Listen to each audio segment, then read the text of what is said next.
Le gaspillage alimentaire en France, c'est 30 kg par personne et par an de gaspillage alimentaire au niveau des foyers. Mais si on prend plus globalement le gaspillage alimentaire, c'est-à-dire au niveau France entière et l'ensemble de la chaîne alimentaire, c'est-à-dire du producteur jusqu'au transformateur, distributeur, consommateur, on est à 10 millions de tonnes par an.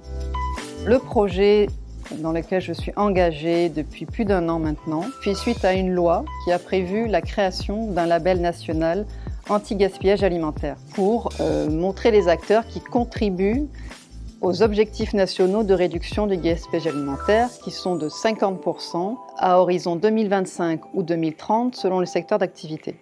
Pour la distribution, c'est à partir de 2025.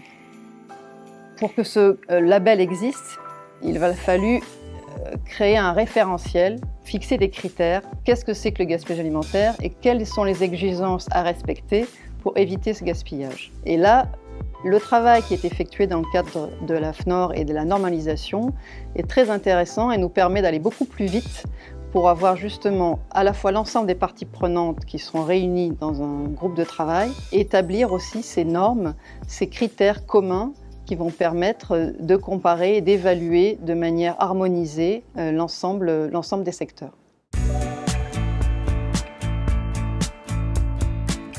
Dans le gaspillage alimentaire, ce qu'il faut déjà, c'est l'éviter. Donc toutes les actions de prévention, par exemple dans les achats que vont faire les distributeurs, dans leur approvisionnement, c'est déjà à ce niveau-là que ça se joue. Ensuite, il y a des actions dans le magasin, mais c'est plus ensuite de l'écoulement. On a aussi valorisé, quand on fait du don, la qualité du don.